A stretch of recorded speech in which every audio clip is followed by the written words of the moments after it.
এভাবে মিষ্টি আলু পুরে কেউ খেয়েছেন কিনা জানি না, এটা খেতে খুবই মজা এবং একটু আলাদা ধরনের। আসসালামু আলাইকুম। আজকে মিষ্টি আলু এভাবে কিভাবে পুরে খেতে হয় সেটা দেখিয়ে দিব। মিষ্টি আলু পোড়ানোর জন্য একটা মাঝারি সাইজের মিষ্টি আলু নিয়েছি। এটাকে ভালো করে ঘষে ধুয়ে নিতে হবে যাতে কোনো মাটি না থাকে। তারপর এগুলোকে চাক চাক করে কেটে নিব, অনেকটা বেগুন ভাজির মতো। তবে চাকগুলো বেশি মোটাও হবে না, আবার পাতলাও হবে না। বেশি মোটা হলে এগুলো সিদ্ধ হতে অনেকটুকু সময় লাগবে, আর পাতলা হলে এগুলো দ্রুত পুড়ে যাবে। এবার এগুলোর উপর ছিটিয়ে দিয়েছি আধা চা চামচের মতো মরিচের গুঁড়া। কেউ ঝাল বেশি খেতে চাইলে একটু বেশি দিবে, আমি একটু বেশি করেই দিয়েছি। এবার এখানে দিয়ে দিব স্বাদ মতো লবণ। এবার লবণ আর মরিচকে খুব ভালো করে ঘষে ঘষে আলুর দোনো সাইডে লাগিয়ে নিতে হবে। খেয়াল রাখতে হবে যাতে কোনো সাইড ফাঁকা না থাকে।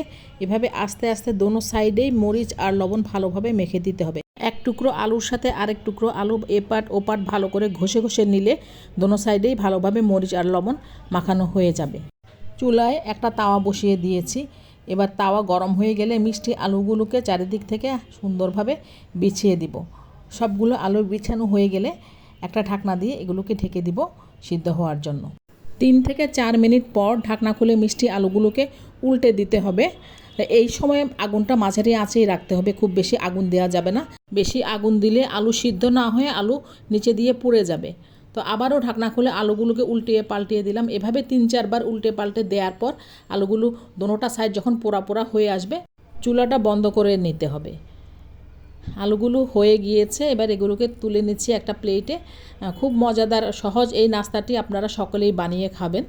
শুভকামনা সবার জন্য। আসসালামু আলাইকুম। আল্লাহ হাফিজ।